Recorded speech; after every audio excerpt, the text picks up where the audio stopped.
Video like मत कीजिएगा और डिसलाइक भी नहीं। पहले मेरी बात सुनिए। मैं चाहता हूं आप मैथ्स और फिलॉसफी में 20 सालों तक विवाद में रही इस पहेली को पहले सुनिए। इसके सही जवाब पर हमेशा बहस होती है, तो आप इसे ध्यान से सुनिए और समझिए, और फिर उसके बाद अपने जवाब के लिए लाइक और डिसलाइक बटन का इस्तेमाल कीजिए, ठीक है? पहेली कुछ ऐसी है। एक खूबसूरत महिला हमारे एक्सपेरिमेंट में वॉलंटियर कर रही है। एक्सपेरिमेंट शुरू करने से पहले उन्हें खेल के नियम बताए जाते हैं। रविवार रात को उन्हें सुलाया जाएगा, फिर एक कॉइन टॉस किया जाएगा। अगर टॉस में हेड आता है तो उन्हें सोमवार को उठाकर फिर से सुला दिया जाएगा, और अगर टेल्स आता है तो फिर उन्हें सिर्फ सोमवार को ही नहीं बल्कि मंगलवार को भी उठाया जाएगा और उसके बाद उन्हें फिर से सुला दिया जाएगा। अब जब भी ये नींद में जाएगी, ये भूल जाएगी कि इससे पहले उन्हें कभी जगाया भी गया था या नहीं, और इस पीरियड के दौरान हर बार उठने पर उन्हें कुछ भी बताया नहीं जाएगा। बस उनसे एक सवाल किया जाएगा कि आपको क्या लगता है कि लास्ट टाइम टॉस करने पर हेड आने की संभावना कितनी है? तो अब वो कैसे जवाब देगी? वीडियो को पॉज कीजिए अब और ध्यान से सोचकर अपना जवाब बताइए। मैंने जब ये प्रॉब्लम पहली बार सुनी तो मेरा रिएक्शन कुछ ऐसा था। इस पहेली का सबसे लॉजिकल आंसर हेड आने का शायद 3 में से 1 चांस ये मंडे हो सकता है जब हेड आया हो, और हो सकता है मंडे को जब टेल्स आया हो, और हो सकता है कि मंगलवार भी हो जब आया हो टेल्स। पर तुम्हें पता है अभी तुमने टॉस के बाद हेड आने की संभावना को 3 में से 1 कर दिया। मुझे लगता है ये इस बात पर डिपेंड करेगा कि स्पेसिफिकली उनसे पूछा क्या जा रहा है। अगर फेयर टॉस करने के बाद हेड आने की प्रोबेबिलिटी की बात है तो उसके 50% चांस है। वहीं टॉस करने के बाद इस बात की प्रोबेबिलिटी कि हेड आए, उस महिला के नजरिए से इसके 3 में से 1 ही चांसेस होंगे। अरे 1 मिनट, ये दोनों क्वेश्चन तो सेम ही है। अब कुछ भी हो जाए, महिला को हेड आने की प्रोबेबिलिटी 1/2 ही बतानी चाहिए, क्योंकि वो जानती है कॉइन फेयर है। कुछ भी नहीं बदलेगा जब कॉइन टॉस हो रहा होगा या जब वो जागेगी, और वो ये भी जानती है कि वो जरूर जागेगी और फिर जागने के बाद उसे पहले का कुछ भी याद नहीं रहेगा। अब मान लीजिए कि एक्सपेरिमेंट्स महिला के सोने के बाद की जगह सोने से पहले टॉस करते हैं और उसी समय उनसे पूछते हैं कि हेड आने की प्रोबेबिलिटी कितनी है। यहाँ ऑफ कोर्स महिला 50% चांस ही बताएगी। तो सोने के बाद ऐसा क्या बदल जाता है जिससे टॉस करने पर हेड आने के चांसेस 3 में से 1 हो जाती है? अब कुछ लोग इसे अलग ही तरीके से देखते हैं। उनके अकॉर्डिंग सोने के बाद जरूर कुछ बदल जाएगा। ऐसा लग सकता है कि उन्हें कोई जानकारी नहीं मिलेगी, कोई कैलेंडर नहीं है, कोई कुछ बता नहीं रहा है, और ये तो उन्हें पता ही है ना कि उन्हें जगाया जाएगा। पर उन्हें एक जरूरी बात पता चल जाएगी कि अब वहां से आगे उनके साथ 2 से ज्यादा चीजें भी हो सकती हैं, सिर्फ हेड और टेल्स आने की जगह। वास्तव में देखें तो यहाँ पे 3 पॉसिबल चांसेस हो सकते हैं। मंडे हेड, मंडे टेल्स या ट्यूसडे टेल्स आ सकता है। इसीलिए उन्हें हर सिचुएशन के आने की समान संभावना मानकर चलना चाहिए, जिसमें हेड 3 में से 1 बार आएगा। इसीलिए हेड आने की संभावना 1/3 हो जाएगी, और इसे थर्डर पोजीशन कहते हैं। हाँ, मुझे पता है कि एक फेयर टॉस करने पर हेड आने की प्रोबेबिलिटी को 1/3 बताना गलत लग सकता है, पर क्वेश्चन ही थोड़ा अलग पूछा गया है।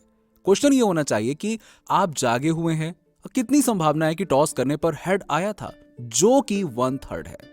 अब हाफर्स इस पे कहते हैं कि भले यहाँ पे 3 सिचुएशंस हैं, पर इसका मतलब ये नहीं है कि तीनों सिचुएशन के आने की संभावना भी बराबर ही हो। जैसे मॉन्टी हॉल वाली पहेली में भी अंत में प्लेयर को बस 2 ही ऑप्शन में से चूज करना होता है। 2 ऑप्शन का मतलब ये नहीं है कि डोर के पीछे प्राइज होने के चांस 50-50 बन गए। अब भी एक डोर के पीछे प्राइज होने के चांसेस दूसरे डोर से ज्यादा होते हैं। खूबसूरत महिला वाली पहेली में भी हेड और टेल आने की संभावना बराबर है, 50-50।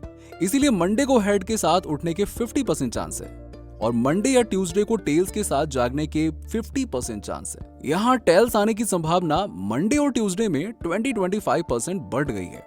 पर अगर आप एक्सपेरिमेंट को बार बार दोहराएं, जो आप खुद जितनी बार चाहें टॉस करके कर सकते हैं, तो आप नोटिस करेंगे कि 3 में से 1 बार हेड आया, 3 में से 1 बार टेल्स, और 3 में से 1 बार ट्यूसडे टेल्स आया। कोई 50-25-25 संभावना नहीं बनी, जैसा अभी किए गए एनालिसिस में बताया गया था। तो अगर आप एक खूबसूरत महिला होते और आपको जगाकर पूछा जाता कि हेड आया था, इसकी कितनी संभावना है, तो आप क्या कहोगे? अगर आपका जवाब 1/3 है तो लाइक कीजिए, अगर 1/2 है तो डिसलाइक कीजिए। देखिए, आपको आपका जवाब सही लग सकता है, पर औरों का जवाब भी उनके लिए उतना ही सही हो सकता है। इसीलिए पिछले 20 सालों में दर्जनों पेपर्स पब्लिश हुए हैं जिनमें इसका सही जवाब ढूंढने की कोशिश की गई है। अब क्वेश्चन में थोड़े थोड़े बदलाव किए गए, जैसे कि क्या हो अगर टेल्स आने पर 2 बार उठाने की जगह 10 लाख बार उठाया जाए और हेड आने पर अब भी बस 1 बार उठाया जाए। क्या अब ये थोड़ा बेतुका नहीं लगता कि अब भी इतने टेल्स आने के साथ एक हेड आने की संभावना बिल्कुल टेल्स के आने की संभावना के बराबर है, जबकि इस बार टेल्स आने पर महिला आगे 10 लाख पॉसिबिलिटीज में जाग सकती है, वहीं हेड आने पर बस 1 बार। जैसे 10 लाख काली बॉल और एक सफेद बॉल से भरे बैग में एक सफेद बॉल मिल जाए, इसकी कितनी संभावना होगी? मुझे ये एक्सप्लेनेशन ठीक लगी और मैं थर्डर कहूंगा खुद को। लेकिन इसी सेम लॉजिक का यूज लोगों को यकीन दिलाने में किया जाता है कि हमारी दुनिया एक वीडियो गेम है। उनका कहना होता है कि पिछले 40 साल में टेक्नोलॉजी में आए हुए एडवांसमेंट्स को देखते हुए हम श्योरली कह सकते हैं कि जल्द ही हम अपनी दुनिया की एक कंप्यूटर नकल बनाने में सफल हो जाएंगे, और एक बन गई तो यकीन मानिए हजारों लाखों भी आराम से बन जाएंगी। अब अगर आप किसी से पूछेंगे कि क्या आप सिमुलेशन के अंदर हो, तो उन्हें हाँ ही कहना होगा, क्योंकि अब आपके कंप्यूटर सिमुलेशन में होने की संभावना असल जिंदगी से ज्यादा हो गई है। और आप कैसे कह सकते हो कि नकल पहले ही नहीं बन चुकी है और आप जिस दुनिया में हो वो कोई असली है, कोई कंप्यूटर नकल या सिमुलेशन नहीं है? तो थर्डर वाले नजरिए से तो यही लॉजिकल सच नजर आता है। अब मैं इस बात को बिल्कुल नहीं मानता कि हम एक वीडियो गेम के अंदर हैं, और शायद आप भी ये ना माने, पर शायद हम सब यहां लॉजिक को बाहर फेंक रहे हैं। पर रुकिए, अभी एक और थॉट एक्सपेरिमेंट बाकी है जो थर्डर व्यू को एक और मौका देगा। मान लीजिए एक सॉकर मैच चल रहा है, एक बेहतरीन टीम जैसे कि ब्राजील और एक कम अच्छी टीम कनाडा के बीच में, और जीतने की संभावना 80/20 है ब्राजील के फेवर में। अब एक रिसर्चर मैच शुरू होने से पहले आपको सुला देता है, अगर ब्राजील जीतेगा तो वो आपको 1 बार उठाएगा, पर अगर कनाडा जीतेगा तो आपको लगातार 30 बार उठाएगा, और खूबसूरत महिला की तरह ही आपको पहले का कुछ भी याद नहीं रहेगा। ओके, खेल शुरू होने वाला है, आप सोने वाले हैं, सो गए। अब आप जाग गए। क्या लगता है आपको कौन जीता? थर्डर यहां पे जरूर कनाडा बोलेगा, पर मेरे अकॉर्डिंग ब्राजील जीतेगा। मेरा मानना है कि मुझे इससे कोई फर्क नहीं पड़ना चाहिए कि कनाडा के जीतने पर क्या होगा, जब मैं ऑलरेडी कॉन्फिडेंट हूं कि वो नहीं जीतेगा। गेम को थोड़ा आगे बढ़ाते हुए मान लीजिए कि ये मैच 5 बार होगा और हम हर बार ये एक्सपेरिमेंट करेंगे। अब अगर आप हर बार उठने के बाद कहते हैं कि ब्राजील जीतेगा, तो आप 5 में से 4 मैचेस के लिए सही साबित होंगे।